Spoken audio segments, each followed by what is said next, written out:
Teleamazonas presenta Hora 25, con el auspicio de...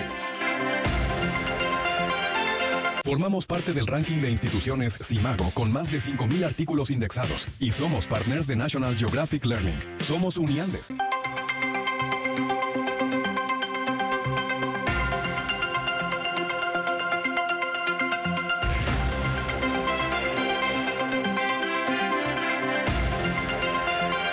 Gracias por acompañarnos. Este es el programa Hora 25. Feliz 2025 a nuestra audiencia. Oficialmente arrancó la campaña electoral, se ha iniciado la contienda que tendrá una definición el próximo 9 de febrero. El tema del presidente candidato, la licencia para hacer proselitismo y la disputa alrededor de la vicepresidencia han puesto tensión en lo que tiene que ver con el escenario político del momento en el país. Belén, buenas noches. Muy buenas noches, Andrés, amigos, bienvenidos a este primer programa de Hora 25. La campaña electoral de cara a los comicios generales del 9 de febrero arranca en medio de polémicas decisiones del presidente candidato Daniel Noboa, que develan una vez más la pugna con su vicepresidenta Verónica Abad y con el legislativo. Veamos un recuento de lo que ha ocurrido durante los últimos días. Frente a sus simpatizantes, a los que llamó guerreros de la democracia, el presidente candidato Daniel Noboa pronunció este domingo un corto discurso desde uno de los balcones de Carondelet. Acompañado de varios de sus ministros, dijo que no se rendirá ante los golpistas. Tenemos que resguardar la democracia. Nosotros, en 5 semanas, venceremos. Para eso necesitamos el apoyo de cada uno de ustedes. Necesitamos también una asamblea que apoye en vez que dé trabas, y necesitamos también que nuestras fuerzas del orden estén muy atentas. Estas declaraciones las dio justamente en el primer día de campaña electoral frente a los comicios de 2025, campaña cuyos días previos estuvieron marcados de tensión, polémicas decisiones, alarmantes anuncios y graves denuncias, todas enmarcadas en la licencia del primer mandatario para realizar campaña. El tema no habría cobrado tanta relevancia si no hubiera existido una pugna entre Noboa y su vicepresidenta Verónica Abad, pues encargarle el mandato mientras realiza campaña por 32 días no era una opción. De allí que luego de que Abad recuperara vía judicial sus funciones tras ser sancionada por el Ministerio de Trabajo con suspensión laboral, el primer mandatario le dio una nueva única función: viajar a Turquía para colaborar con el fortalecimiento de las relaciones económicas con esa nación. Sin embargo, Abad no viajó y envió un oficio a Noboa indicando que tomaría vacaciones hasta el 3 de enero. Nos encontramos, señores, ante una nueva ausencia temporal del cargo de vicepresidencia de la República.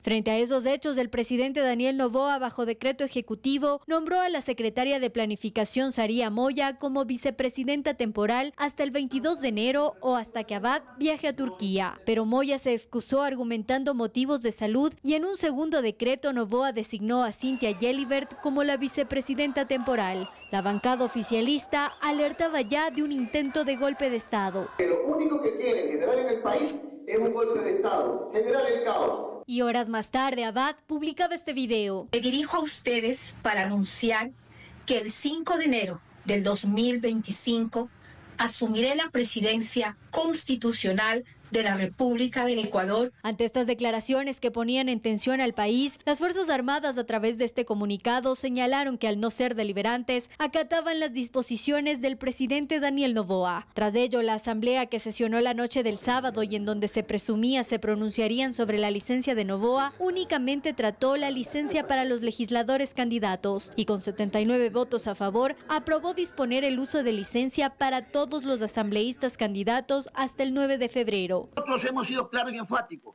No vamos a pedir licencia, porque vamos a estar pendientes de todo lo que se resuelva dentro de la Asamblea Nacional. Ojalá no se esté fraguando un golpe de Estado. Y bajo ninguna razón eso constituye un golpe de Estado, como han querido posicionar dentro de la opinión pública. El golpismo se configura cuando se ha roto el Estado de Derecho, cuando se rompe el orden constitucional. Así las cosas, arranca la campaña electoral para que una vez más los ecuatorianos elijan a sus futuros gobernantes. No obstante, los anuncios de denuncias por infracción electoral para quienes hagan campaña sin haber solicitado licencia a sus cargos ya están latentes. Sin duda, este debate, esta discusión, controversia en el país ha provocado una enorme tensión en el escenario político, como habíamos señalado. Hoy vamos a tratar este asunto y otros que tienen que ver con el inicio de la campaña, y para ello nos acompaña Mauricio Alarcón Salvador. Él es abogado, director de la Fundación Ciudadanía y Desarrollo. Agradezco la participación de María Belén Arroyo, periodista, editora política de la revista Vistazo. Y saludo la participación de Aldrin Gómez, abogado especialista en temas constitucionales. Mauricio, el presidente tenía que pedir licencia. Buenas noches. Buenas noches, Andrés. Gracias. Un saludo para la audiencia y un feliz 2025 para todos.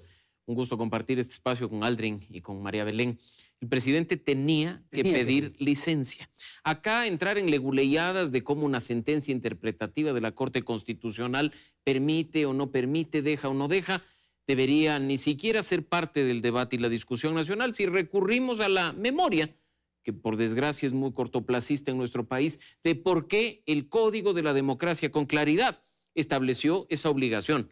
Y por qué en su momento, incluso aquel que tenía como opción solicitar licencia, según la legislación en entonces, se vio forzado por la opinión pública a hacer uso de ella y a dedicarse a hacer campaña. Ahora, el argumento que se menciona, doctor Gómez, es que el presidente actual está cumpliendo o terminando un periodo y no va a la reelección. Así es. Buenas noches con todos. Un placer estar con ustedes y con toda la distinguida audiencia. A ver, a mí me parece que el tema, más allá de una legalidad, es un debate jurídico. Usted debe tener en cuenta que en el año 2010, nos guste o nos disguste, la Corte Constitucional emitió un dictamen. En ese dictamen, si bien no interpretó ninguna norma referente a la licencia, porque en ese momento no existía, y sí hay que ser bien claros, la Corte interpreta la ley a la luz de la Constitución, no lo contrario. No se interpreta la Constitución a la luz de la ley. Claro. Entonces, en ese sentido, ¿qué es lo que dijo la Corte Constitucional? Un criterio muy objetivo con el que yo estoy de acuerdo. Todos sabemos por qué lo hicieron. No nos vamos a hacer acá los locos. Pero sabemos por qué la Corte dijo que en ese momento las autoridades que terminaban el periodo que había quedado vacante, ese no se contaba como su primer periodo, sino ese era un periodo transitorio. Y que luego sí podríamos hablar de un primer periodo, siendo que ese no es una reelección. Este argumento, Mauricio, rápidamente después... Pero por supuesto que sí. La sentencia interpretativa es clara. Habla de cómputo, habla de tiempo.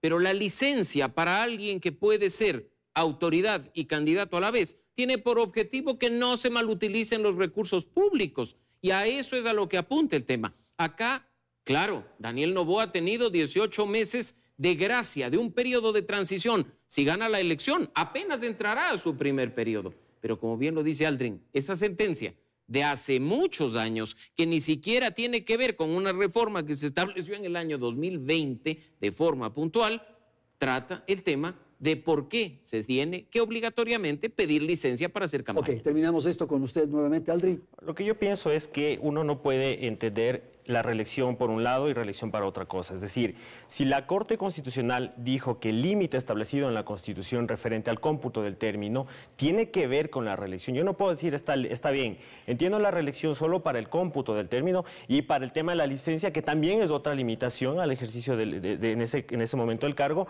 Ahí no me gusta, o sea, yo creo que sí debería pedir licencia. Entonces, me parece que si hablamos de reelección, la ley tiene que ser general y abstracta. ¿Es reelección o no es reelección? Y si es reelección, entonces surte los efectos jurídicos para todo. Gracias. Ahora sí, la lectura política, María Belén. ¿Qué ocurre con un episodio como el que hemos vivido en las últimas casi 48 horas? Buenas noches. Buenas noches, gracias. Andrés, Aldrin, Mauricio, qué gusto estar aquí en este panel. Saludos a la teleaudiencia tan amplia. Hemos hablado y hemos caído en el entrampamiento jurídico constitucional, pero vamos a lo ético. La ética debe ser la base de la política en este país y ese es el problema de fondo. Les invito a que no nos perdamos en la maraña de la discusión de la ley, de la Constitución y de la interpretación antojadiza que se puede hacer. ¿Cuál es el tema? Que es un presidente que en cuestión de meses ha aprendido en forma acelerada los artilugios de la política en este país. Y en el fondo, los electores tenemos la posibilidad este rato de hacerle sentir que efectivamente desde una mirada ética le pedimos que haga uso de la licencia para que esté en igualdad de condiciones y no haga el uso de recursos públicos para que tenga esta condición de presidente, de autoridad y candidato a la vez. Eso lo hemos cuestionado en su momento con otras personas, con otra autoridad, 2009, 2013, ganaron en primera vuelta. Hoy el escenario se ha complejizado más y el resultado es una incertidumbre de la que el país no merece. Hemos vivido procesos de apagones, la crisis de seguridad y en la incertidumbre que hemos vivido estas 48 últimas horas no se comide con las necesidades del país, Andrés. Ahora, María Belén, esto tiene un punto de origen, que es el asunto de la vicepresidenta, porque si la vicepresidenta no tuviera este problema de dificultad de relación con el presidente, las cosas fluirían. Efectivamente, y yo hago uso de este espacio para presentar este libro que me fue recomendado por el doctor Arturo Moscoso. Estamos hablando de autoridades legítimamente nombradas en urnas, en procesos democráticos, y sin embargo tienen visos de actitudes autoritarias, reñidas con lo democrático. No pasa en Ecuador solamente, es un fenómeno general. Son indicadores que nos hablan de comportamientos autoritarios y la sociedad debe estar atenta. Así mueren las democracias, cuando la sociedad mira y no hace nada. Cuando la autoridad cree que no tiene un contrapeso, que puede actuar sin consecuencias. Creo que hay que hacer este tipo de debates. Saludo y agradezco que estemos aquí hablando. Ojalá mucha gente se apropie de esto, porque me preocupan estos datos, Andrés, compañeros. He visto los datos de Comunicaliza y veo que el 25% no sabe quién es la señora Verónica Abad, pero también me preocupa que el 46.7% no sabe si la delegación última de funciones a la señora Abad es correcta, es incorrecta, es legal o no. Hay un enorme desconocimiento de lo que está ocurriendo y lo que sabemos, esto es un secreto a voces, la señora Abad es incómoda al poder. No podemos tapar el sol con un dedo. Ok, gracias. El tema de la vicepresidenta. La vicepresidenta fue suspendida por el Ministerio del Trabajo, luego se produjo un recurso legal que estableció y que dispuso que regrese nuevamente a la vicepresidencia y luego se le asignó una tarea en el exterior. ¿Qué pasa con Abad, su apreciación? Mira, Andrés, yo en eso voy a estar de acuerdo con mis contertulios. Jamás defenderé lo que se hizo con la vicepresidenta de la República.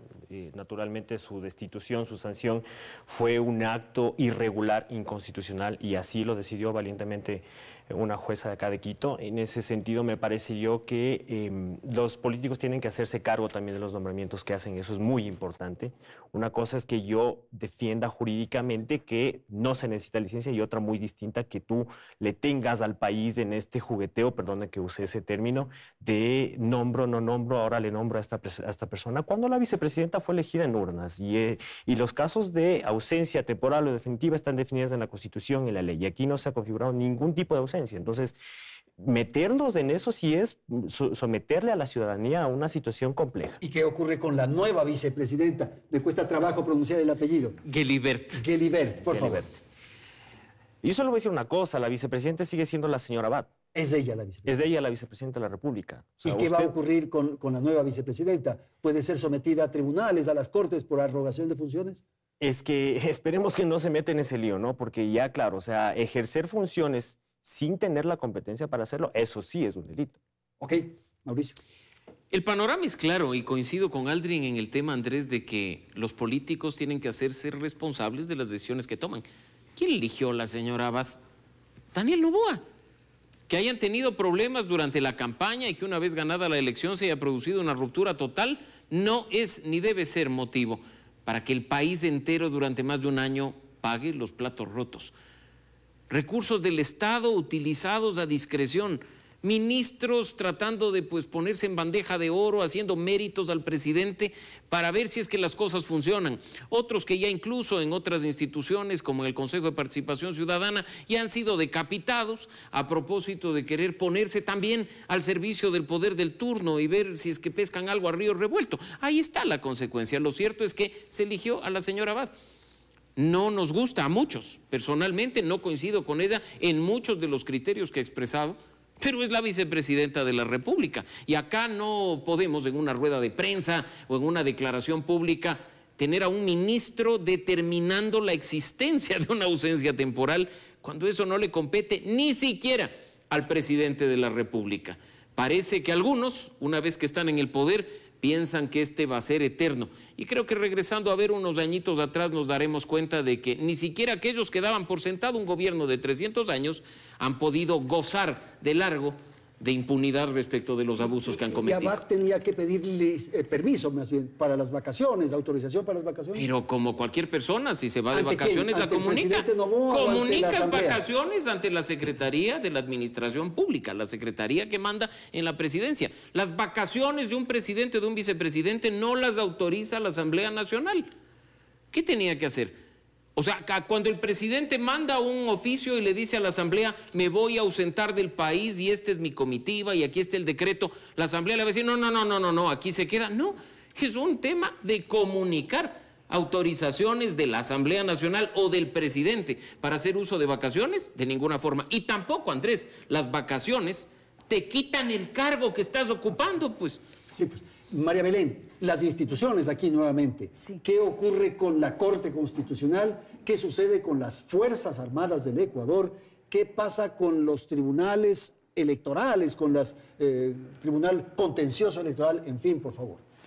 Andrés, todo esto abona a un escenario de incertidumbre. Me preocupa. Estamos en el día del inicio de la campaña electoral y tenemos un tiempo acotado, 32 días, 33 días de campaña para entender y descifrar como ciudadanos 16 propuestas presidenciales, amén de un sinnúmero de propuestas para asambleístas. ¿Qué es lo que está pasando si Sedatos nos dice que aproximadamente, te voy a decir, 61.4% de ecuatorianos no sabe, o de encuestados, no ha decidido por quién va a votar, pero es que la mitad de los encuestados no sabe ni la fecha ni qué vamos a elegir?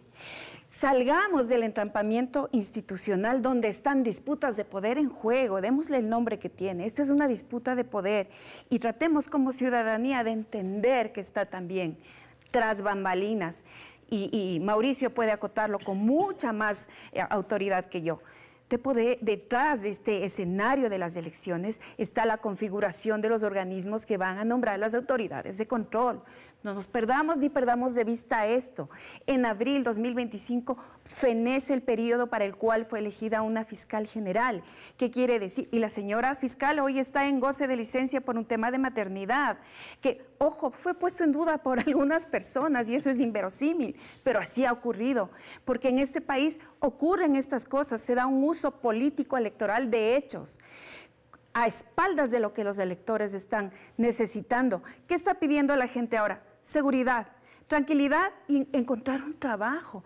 Esa debería ser nuestra gran preocupación y aquí debería estar sentado un grupo de personas pensando cómo mejorar la calidad de la gente, no cómo entender y descifrar los mecanismos por los cuales un grupo de poder está buscando todos los artilugios para no soltar ese espacio porque tiene una pugna declarada con la señora vicepresidenta. Esos grupos de poder están justamente disputándose esos espacios para tener el control de estas instituciones. Y estoy hablando... ¿Qué rol juega ahí, por ejemplo, el correísmo y esta defensa a Abad, que es extraña? Justamente voy a eso, porque tenemos que mirar el cuadro completo. En estos días se ha dado el anuncio de que una autoridad ha sido cambiada en el Consejo de Participación Ciudadana y que va a ser reemplazada por una figura que ha sido defensora del expresidente Correa y de sus cercanos. Del ex vicepresidente Glass. Y de sus cercanos, de sus círculos cercanos, afín a ese proyecto político, por lo cual entendemos que detrás de todo está la disputa de este famoso botín, que es el Consejo de Participación Ciudadana, que lo que hace es administrar la gran joya de la corona. Me refiero al nombramiento de las instituciones de control. Y ese es el trasfondo que debemos mirar. Pero además es un llamado para que estos grupos políticos cedan un poco en sus pretensiones y ambiciones de asirse al poder. Y hablo a todos, no estoy hablando solo a uno, sino que tengan un poco de mirada condescendiente. Estamos hablando de una sufrida sociedad ecuatoriana que el año pasado cumplió 45 años en democracia. ¿Y para qué? Y que ha ido a urnas 24 veces. ¿Pero para qué? Para que un grupo detente el poder y no piense en los electores, sino en mantener el poder. Las salidas para esto, la de institucionalidad y el funcionamiento de las leyes, de la Constitución. Estamos asistiendo a un momento complejo. Las salidas para este punto. Yo creo que las salidas para este punto es que los candidatos ofrezcan cumplir lo que existe. Los candidatos ofrezcan cumplir las normas que existen. Porque si van a venirnos aquí con propuestas demagogas de que vamos a hacer una nueva constitución, sí, a mí no me gusta la constitución del 2008. Todos sabemos cuáles fueron los fines de esa constitución, para qué se hizo y por quién lo hicieron. Pero la solución no es esa. O sea, si no podemos ni siquiera cumplir lo que tenemos, difícilmente podemos tener la mejor constitución del mundo. Pero si no hay esa voluntad política de las autoridades, de los ciudadanos también, de cumplir la ley, difícilmente vamos a poder pasar de estos problemas. Mire, estamos saliendo, tuvimos el levantamiento indígena, nos cayó la pandemia, luego el otro levantamiento indígena, nos cayeron los problemas de la economía y los ecuatorianos hoy en día, claro, ¿qué es lo que decían después? Yo quiero salir, trabajar, recuperarme y poder llevar un pan de comida a mis hijos. Pero ¿cómo se resuelve, Aldrin, esto? Tenemos una vicepresidenta. ¿Cuál tiene que ejercer? ¿Cuál de las dos tiene que ejercer oficialmente ese cargo? ¿Y qué institución tiene que dirimir en esto? Mire, lastimosamente, aquí me parece que no hay una institución que pueda dirimir este tema. No existe una institución. Tratamos de hacer que la Corte emita algún pronunciamiento. Ya vemos que la Corte sí. Algo nos dijo, desestimando esta acción de interpretación, ya nos dijo, las causas de ausencia temporal y definitiva del presidente están en la Constitución. Es decir, no puede inventarse acá sumarios administrativos, no podemos inventarnos abandonos, no podemos inventarnos ausencias, nada por el estilo. Lo que dice la Constitución tiene que cumplirse. Y ya nos lanzó una pelota y nos dijo, cuidado, la vicepresidenta es la señora Abad, entonces no creo que ni siquiera deberíamos hablar de dos vicepresidentes. Vamos a terminar esta parte de la vicepresidencia, de la licencia, en fin, Mauricio, su opinión sobre dos participaciones. Uno, de la Asamblea Nacional y dos, de las Fuerzas Armadas, quiero insistir. Andrés, qué grave es que tratemos nosotros acá un tema y lleguemos a la conclusión de que la única salida es que se respete la Constitución. Algo que debería ser total y absolutamente normal en la vida diaria de todos los ecuatorianos, sin excepción, del presidente de la República a nosotros. ¿Cómo se soluciona esto? Respetando la Constitución. La Corte, como ya lo ha dicho Aldrin, fue muy clara al decir, mira, no hay nada que interpretar. Yo interpreto lo que está oscuro, lo que no se entiende, lo que puede tener dos opciones o dos posibilidades. Esto es claro y punto.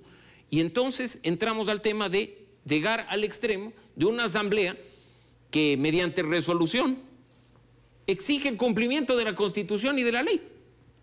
Lo actuado el día de ayer por la Asamblea Nacional ha sido correcto.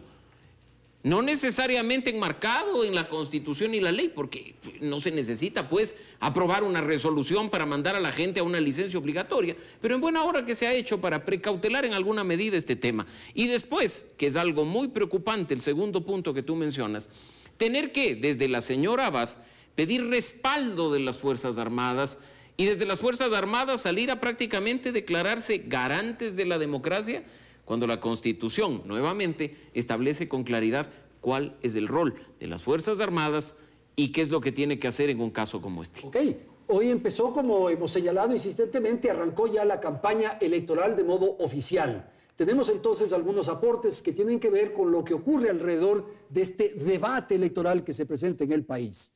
Belén, por favor. Así es, Andrés. Vamos a revisar algunos otros temas. El Consejo Nacional Electoral aprobó en agosto pasado el límite del gasto electoral. Este es el monto máximo permitido para que las organizaciones políticas financien actividades electorales en campaña como mítines, eventos, murales, material publicitario. Este valor se calcula con base al número de electores que este año incrementó, por lo que el monto es de $13.736.314. En el caso de los binomios presidente-vicepresidente, el monto suma más de $5 millones. Para asambleístas nacionales, un promedio de 4 millones, y para legisladores provinciales y parlamentarios andinos, el restante de acuerdo al cálculo poblacional. Pero además, el CNE aprobó el Fondo de Promoción Electoral el pasado 30 de diciembre y lo fijó en $13.979.762. Este presupuesto, que proviene de fondos públicos, está destinado exclusivamente para la campaña propagandística en medios como prensa escrita, radio, televisión, vallas publicitarias. Esto con la finalidad de garantizar una distribución equitativa durante el periodo electoral. No obstante, este tipo de recursos públicos, así como los del Fondo Partidario Permanente, han sido altamente criticados, sobre todo cuando en un país tan pequeño como el nuestro hay cientos de organizaciones políticas y hoy nos enfrentamos a una lista de 16 candidatos a la presidencia. Justamente la Asamblea tramita una propuesta de iniciativa del presidente Daniel Noboa para retirar ese financiamiento, para, dice él, evitar esta proliferación de partidos. Pero ¿es esa en realidad la solución a lo que vivimos o es el camino equivocado? Vamos contigo, Andrés. María Belén, y la sensación que tiene la población es que esto es invitar a una fiesta con pago gratis, digamos, o sea, sin pagar. ¿Por qué? Porque hay muchas personas que se promocionan, que están en la fiesta, pero que no tienen ninguna posibilidad de ganar. ¿Qué ocurre con los recursos públicos y el financiamiento? Precisamente creo que el debate alrededor de este tema tan complejo pero tan crucial al mismo tiempo es si los partidos políticos hoy por hoy se han convertido en meros vehículos electorales y de captación de recursos, tales así que tú ves unas organizaciones con unos representantes que yo no sé en el fondo quién les conoce y quién les va a dar el voto. Baste decir que de estos 16 que vamos a encontrar, estos 16 nombres y binomios que vamos a encontrar en plancha, es posible que máximo 2, vamos a decir 3, representen, concentren el grueso de los votos. La pregunta es, ¿qué hace el resto ahí? ¿Está de relleno o está haciéndose promoción o está ayudando a que esa organización política sobreviva en esta jungla político-electoral de este momento y capte recursos? Cierto es que se ha dado esta decisión de que no reciban fondos públicos. Yo creo que eso ameritaba un debate previo. ¿Y cómo evitamos que los fondos privados de organizaciones criminales lleguen con el interés que tienen de entrar en el estamento de la formalidad a través de todas sus expresiones para tener representantes en el legislativo, para tener pues personas que hagan las veces de sus actores, de sus favorables, de sus benefactores en la esfera donde se toman las decisiones? Y eso ya lo hemos visto. Eso es lo complicado de una decisión de esta naturaleza. Su opinión, doctor, sobre los movimientos políticos y el financiamiento del Estado. A ver, me parece aquí que ese es el problema, que como no tenemos un sistema de partidos, bueno, todo es todo. Claro. No. Entonces, acá conversábamos antes de empezar el programa con Mauricio y decíamos, acá no sabemos qué es la derecha, qué es de izquierda. ¿Por qué? Porque eso nos hicieron creer los políticos. Yo no soy de derecha ni de izquierda. No, entonces, claro, ¿por qué? Para el día de mañana el camisetazo, para el día de mañana yo no dije, el día de mañana me lavo las manos. Entonces, el problema de no tener un sistema de partidos es ese, que tú, claro, no tienes a la gente, a jóvenes, reprochando las ideas, hablando de las ideas, teniendo una escuela que te diga, sí, yo tengo una línea marcada de izquierda, una línea marcada de centro, una línea marcada de derecha, debatamos, sé cuál es el partido que llena mis expectativas, qué partido no es el que llena mis expectativas. Aquí, lastimosamente, ya los candidatos son un caballo de Troya. Claro. Tú votas por el candidato y no sabes qué viene atrás. Entonces, ese es un gran problema que nos somete a una incertidumbre complicada a los ciudadanos. Y esto que ocurre con los políticos, finalmente, y es que no tienen un afán de atender las necesidades nacionales, lo que decía María Belén hace unos instantes, sino más bien los afanes de poder, las cuotas, las participaciones, estos órganos de control, en fin, eso es lo que les interesa. Esas son las disputas. Mire, como dice Mauricio, el problema es que acá la gente piensa que el poder es efímero, ¿no? Y lastimosamente eso no es así. Lastimosamente para algunos que no nos agradan, pero el problema es ese, ¿no? El botín es la justicia, el botín es utilizar la justicia para hacer daño a mis detractores, pero el día de mañana eso se te puede regresar. Claro, y la crítica que nos hacen es que ¿por qué hablamos mal de los políticos? Y entonces, sí, de alguna manera ahuyentamos con esto y con las actitudes y con los comportamientos, ahuyentamos a las buenas personas. Andrés, es un círculo vicioso y creo que mientras no atajemos y después de identificarlo, por supuesto, el problema de fondo, vamos a seguir con soluciones parche que no viabilizan un verdadero sistema de partidos como pilar fundamental de la democracia. ¿Por qué tenemos más de 260 o 70 organizaciones políticas? ¿Por qué hay un fondo de promoción electoral? No, por los débiles controles de quien tiene que depurar la autoridad electoral, de quien tiene que revisar que esas afiliaciones y esas adhesiones efectivamente existan. En este momento 270, 80, 90, 300 organizaciones políticas. Para que sean de carácter nacional, 220,000 fichas de afiliación. Multipliquemos y hagamos las cuentas. Y démonos simplemente 5 minutos para ver que ahí está el origen, no el del financiamiento.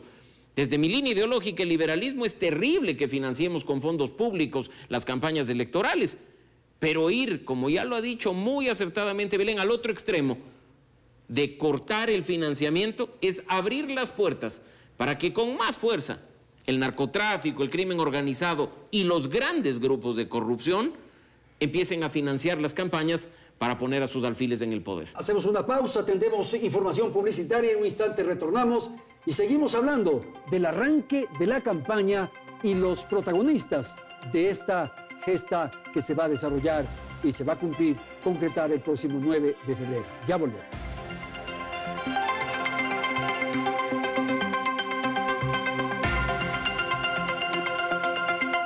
Hora 25, con el auspicio de... Formamos parte del ranking de instituciones Simago con más de 5,000 artículos indexados y somos partners de National Geographic Learning. Somos Uniandes.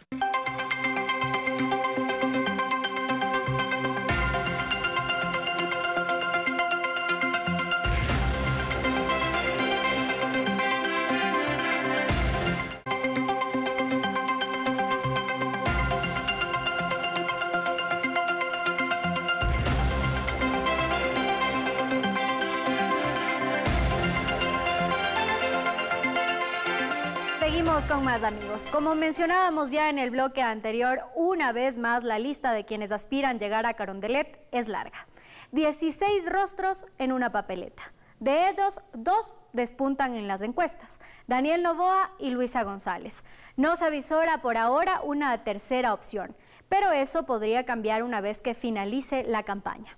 Los 14 candidatos restantes tienen una intención de voto que en el mejor de los casos llega al 2% y en el peor al 0,6%. El debate presidencial también podría marcar un punto de inflexión. Al menos eso ocurrió en la última elección. Antes de este acto, Daniel Noboa ni siquiera aparecía en el tablero.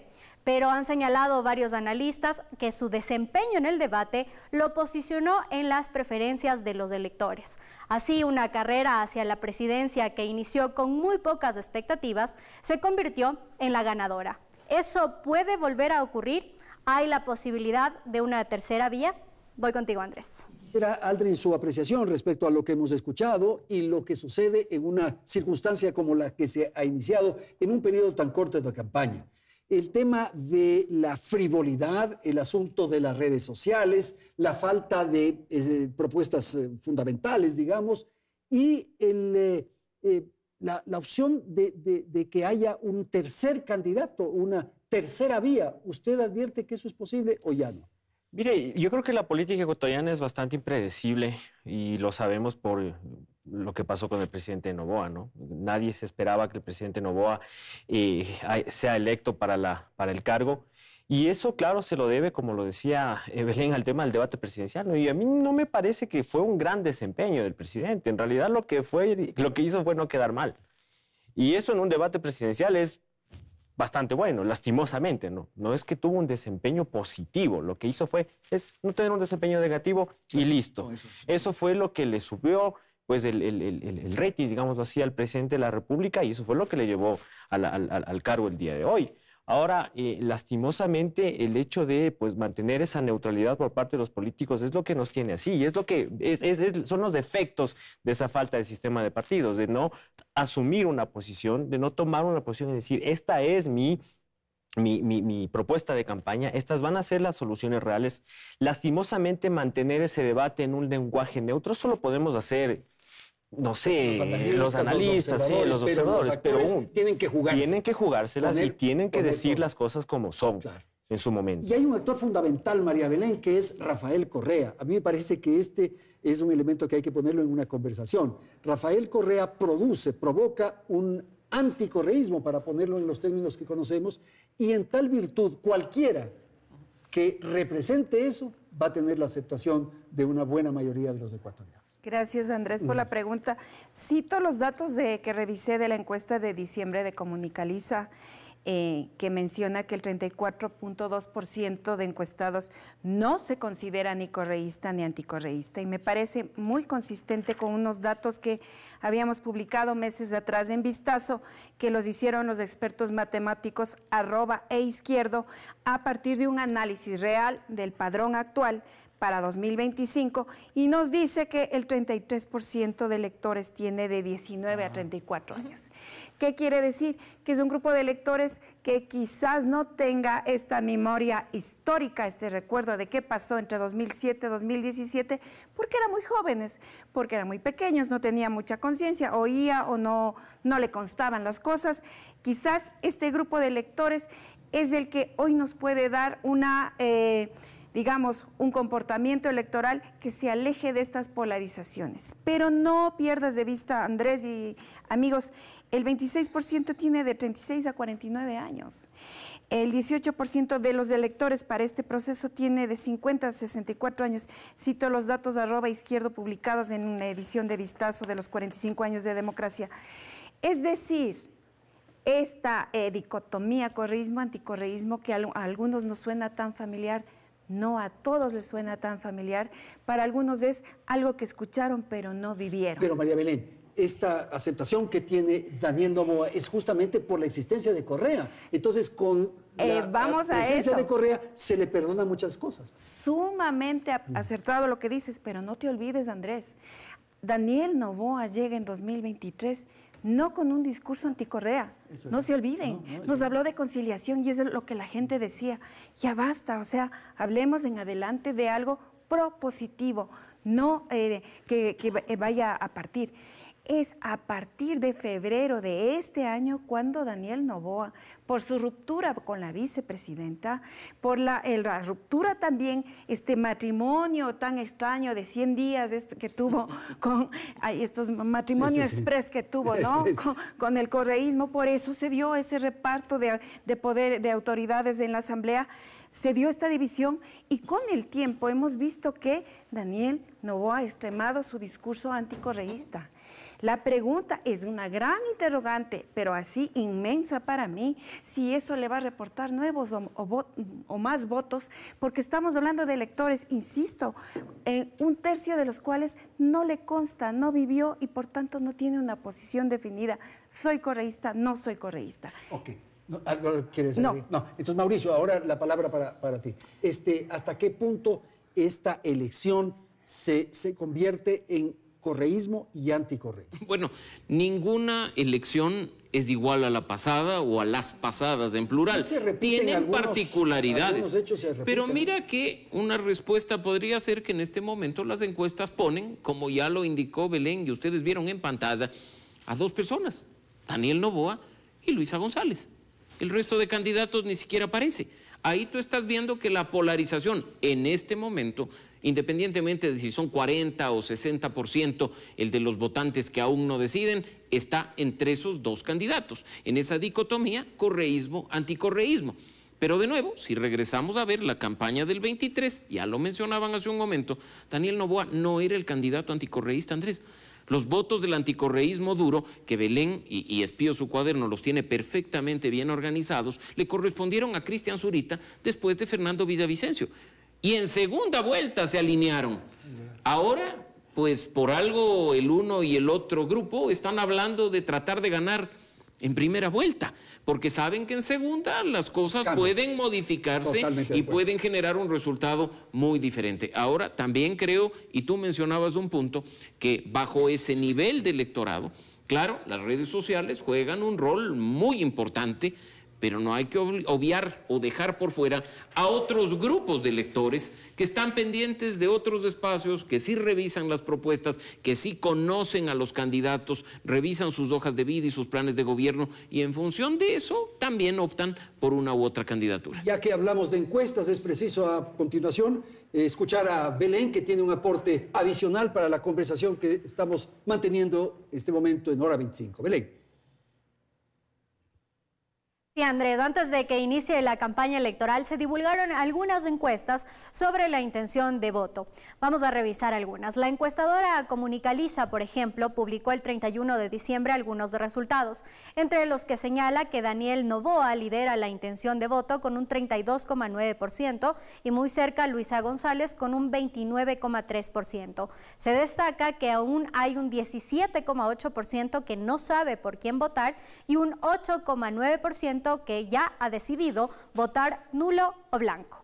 Cedatos también publicó una encuesta el 27 de diciembre en la que se detalla que Daniel Noboa obtendría un 29,7%, mientras que González 20,1%. El 61,4% dijo aún no haber decidido su voto. Ahora, ¿qué tanto podemos confiar en las encuestas?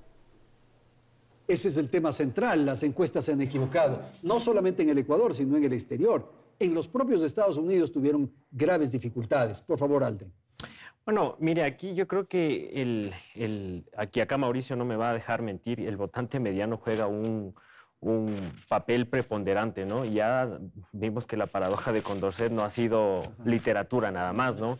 Daniel Noboa nos dejó locos con su discurso, digámoslo así. ¿Por qué? Porque fue el candidato que representaba medianamente las preferencias de los unos y las preferencias de los otros, que no querían ese roce, ese choque correísmo-anticorreísmo. Y eso fue lo que lo llevó hoy en día a la presidencia de la República. Ahora, ¿hasta qué punto eso se puede repetir en esta oportunidad desde su perspectiva?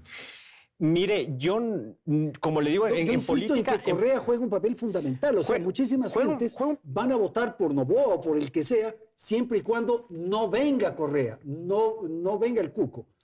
Mire, me parece que esa polarización, o sea, los votantes deberían ser mucho más responsables, ¿no? Porque hablamos de igual manera con Mauricio y decíamos, vamos al camino de lo que pasó en Perú, ¿no? Cualquiera menos Correa, ¿no? Cualquiera menos Fujimori. Y miren... ¿dónde están ahora Perú? No hablemos de lo económico, ¿no? Que sabemos que están a años luz, pero políticamente están mal. Entonces, ahora acá yo creo que el ciudadano tiene que ser responsable, ¿no? O sea, si vamos a votar por un candidato anticorreísta, que sea por las propuestas, no solo que sea porque representa la camiseta contraria. Y lo propio con el correísmo. Yo creo que debe haber mucha gente valiosa en el otro punto. Yo creo que es el momento de juntar fuerzas, hacer propuestas para sacar adelante el país. Porque mira, si tú en el ejercicio del cargo, te dedicas del 100% de tu tiempo a la disputa política, no te queda tiempo para solucionar los problemas del país. Eso se debería exigir y reclamar. Y entonces ahí viene el problema de la dirigencia política, ¿verdad? Aldrin ha señalado que los ciudadanos tenemos que ser responsables. Y creo que sí, así toca.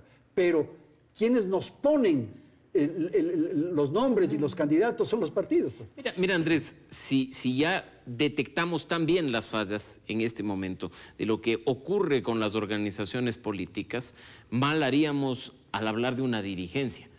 Porque yo acá quisiera, por ejemplo, pensar en lo que fueron los años 80 y los años 90, donde tú tenías un partido identificado con su presidente, independientemente del candidato. Y voy a citar un ejemplo X. El presidente de la izquierda democrática era Rodrigo Borja, el candidato fue Raúl Vaca.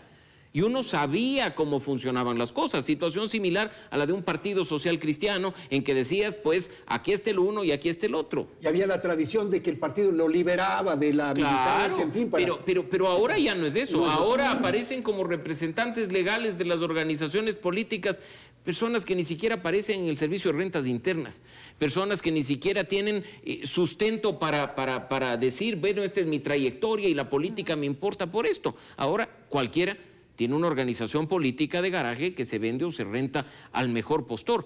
Y ahí es cuando vemos consecuencias como estas. Ahora, me parece clave que topemos el rol que como electores tenemos, utilizando un simple ejemplo, la Asamblea. Hoy son 137, a partir del 14 de mayo van a ser 151. Si votamos por camiseteros, no esperemos resultados distintos. Tenemos el caso de legisladores, no vamos a promocionarles gratuitamente en el espacio, pero que fueron electos en 2021 por una organización política, en 2023 por otra.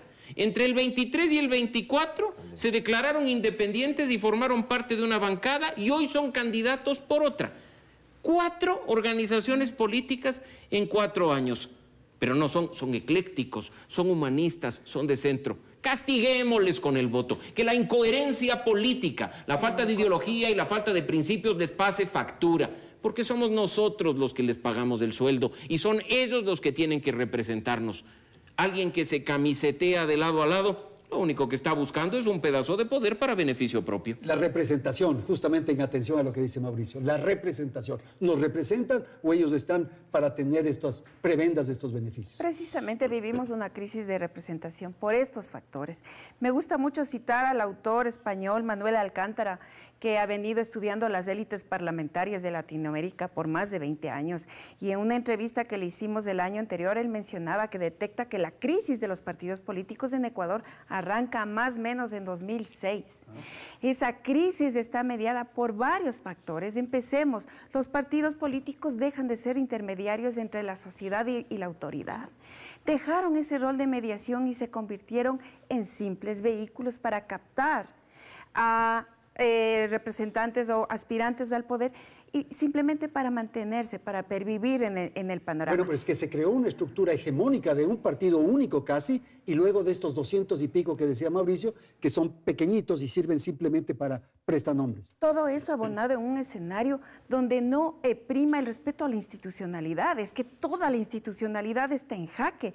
Baste decir que tenemos un expresidente del Consejo de la Judicatura, hoy tras las rejas, acusado de servir al crimen organizado, no me van a dejar mentir.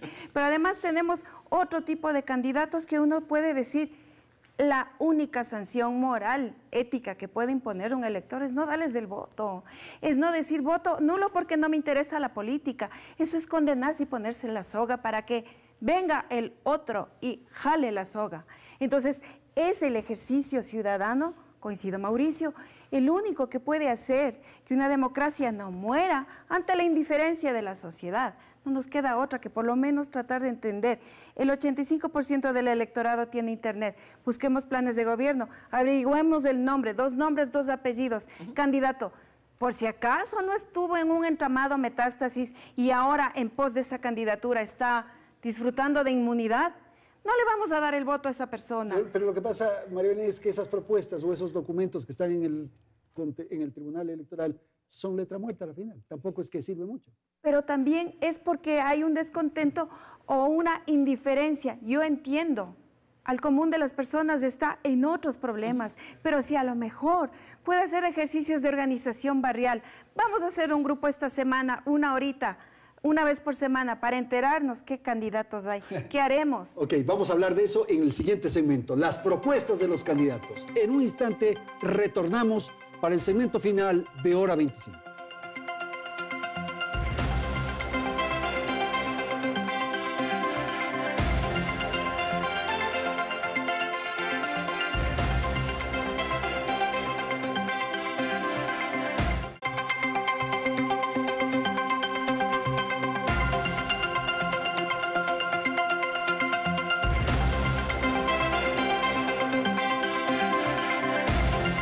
Continuamos. Las campañas electorales deberían ser aprovechadas por los candidatos para dar a conocer sus propuestas en varios ejes. No obstante, previo a que esta inicie ya hemos visto una serie de ataques personales y descalificaciones, pero poco se conoce sobre qué harán los candidatos en temas básicos de preocupación nacional. Según la encuestadora Comunicaliza, la inseguridad es la primera preocupación de los ecuatorianos con un 32,6%. En segundo lugar se ubica la falta de empleo con 19,3%. La situación económica del país es el tercer ítem con 12,2%. En cuarto lugar está la corrupción, seguido de la pobreza, poder pagar deudas y en séptimo lugar los apagones. ¿Tenemos candidatos con planes serios para trabajar en esas aristas? Entonces la pregunta, Mauricio, para terminar con esta idea, es ¿qué nos jugamos el próximo 9 de febrero? Digo, ¿qué nos jugamos en atención a esto que acaba de señalar Belén? O sea, sí nos podemos unir para 3, 4 cosas en las que podríamos estar juntos todos los ecuatorianos. Debería ser así, Andrés, pero lamentablemente creo que la respuesta a tu pregunta regresa al primer bloque. Nos estamos jugando la democracia, la constitucionalidad y el Estado de Derecho. No nos estamos jugando una salida para la inseguridad, para la generación de empleo, de riqueza en el país o para luchar efectivamente contra la corrupción. Nos estamos jugando el futuro de la democracia. Y no podemos nosotros caer en un juego tan perverso a estas alturas del partido. Lo que ocurre es que la democracia tampoco ha resuelto los problemas. Bueno, pero entonces veamos la forma en que corrigiendo sobre la base de la democracia sus defectos, podamos apuntar ahí sí a solucionar los temas de inseguridad, de crisis económica y de corrupción. Pero en este momento, y tú lo decías acertadamente, revisemos un plan de gobierno y veamos qué tan viable es.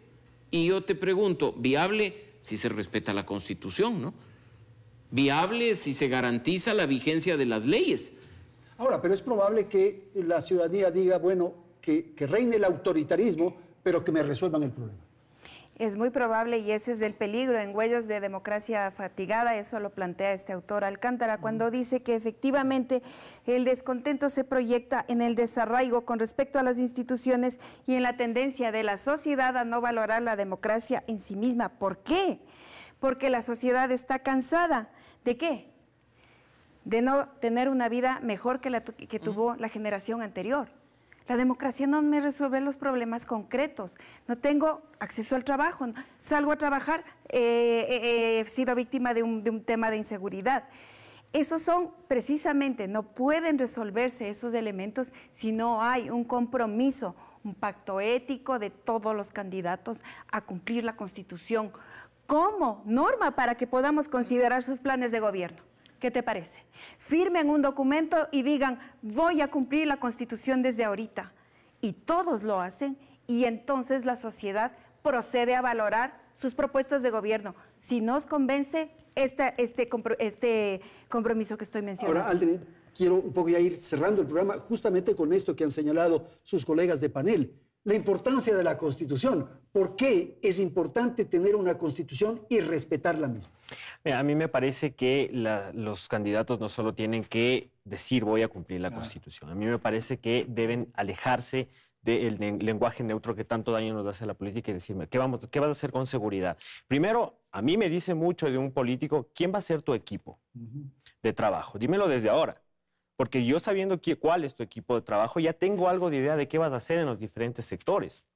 Luego háblame de propuestas técnicas. No me hables de que voy a solucionar el hambre. ¿Cómo? ¿Voy a solucionar la pobreza? ¿Cómo? Vamos ahora sí a debatir, me invento yo o me imagino yo, de la autonomía del Banco Central. Vamos ahora sí a hablar de políticas fiscales en serio, vamos a hablar de políticas económicas en serio, políticas técnicas. Eso no se plantea en la campaña. No, eso no se habla. Y eso debería hablarse. Eso debería. A mí me parece que el Banco Central debería ser autónomo. No, sí, yo te propongo que listo. Entonces, hablemos, ¿qué te parece la moneda? ¿Qué te parece si regresamos? Regresemos, dejemos el dólar. ¿Por qué? Incluso la Constitución, la bicameralidad, claro, por ejemplo, la eliminación del Consejo de Participación. Hablemos del sistema de partidos. Como decía Mauricio, por ejemplo, estamos hablando de que, claro, debemos castigar a los políticos por ser camiseteros. Creo que me parece que es lo más feo de la política. ¿Cómo? Una propuesta muy rápida, yo te lo digo, haz una reforma al Código de la Democracia que diga que el que se cambie de partido estando en la Asamblea pierde su curul. Punto. Pero el problema es que quienes hacen las leyes son los políticos. Ya, ese es el problema también, ¿no? Ahora, yo quiero verles ahí a los asambleístas haciendo patria, ¿no? O sea, haciendo esas reformas y diciendo, yo no estoy viendo por mi puesto ni por mi cargo, como lastimosamente hace la gran mayoría de funcionarios públicos. Estoy viendo por el bien del país. Y solo ese tipo de reformas desprendidas del poder es lo que hace cambio. Vamos a terminar una ronda final de 30 segundos casi cada uno sobre el tema del momento, la crisis de la vicepresidencia, la licencia. ¿Qué ocurre ya mañana? Por favor, Mauricio. La Constitución tiene que respetarse. No es un adorno que tengamos en una biblioteca o algo que necesite ser interpretado en función de quién ejerce el poder. Las normas están para cumplirlas, las normas están para darnos igualdad a todos, igualdad ante la ley, por supuesto. Quien viola la Constitución siendo candidato la va a violar siendo presidente. Y esa es una práctica que se va a repetir una y otra vez si es que nosotros no tomamos conciencia de la importancia de la democracia, del Estado de Derecho y, por supuesto, del respeto a la Constitución. ¿El concepto de que el fin justifica los medios? De ninguna manera. Ok, gracias. Aldrin, por favor, mañana. La Constitución, la ley tiene que cumplirse en la parte que nos conviene y en la parte que no nos conviene también. De hecho, eso es lo más loable, hacer lo que no nos gusta. Y como el presidente, como primer funcionario, me parece que es el llamado también a hacer cumplir la normativa. Me parece que los diferentes grupos políticos deberían de poner posiciones en aras de mejorar la democracia del país. Yo creo que hay problemas que ameritan, hay gente que hoy en día no tiene que comer, hay gente que no tiene trabajo, hay gente que no tiene ni siquiera la paz. O sea, no tiene ni siquiera la libertad de poder salir a ejercer una actividad económica porque ya te extorsionan, ya te roban.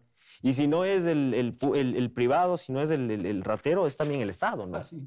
Entonces, lastimosamente, ¿qué estamos haciendo con la inversión pública? ¿Cómo estamos velando para que la gente venga y ejerza actividad económica y saque el país adelante? Ok, Belén, por favor, 30 segundos.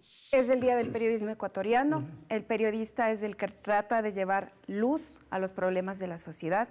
Mientras no haya respuestas al caso de Paul, Javier, los periodistas del comercio, Efraín, el señor conductor, hay un tema que no está resuelto. Lo planteo aquí en este escenario porque creo que ese fue el inicio de la crisis de seguridad que hoy ha explotado en la cara del Ecuador. Que el primer día laborable de enero venga con luz para toda la sociedad ecuatoriana, pero que esa luz venga de la mano del periodismo serio. Este es un compromiso para hacer nuestro trabajo y para poner la lupa sobre los políticos que quieren pasarse de listos. Qué bien, con eso terminamos, con lo que acaba de señalar María Belén, este llamado a los periodistas, a esta luz que debe expresarse desde mañana en el país. Gracias a la audiencia, felicidades, hasta la próxima semana.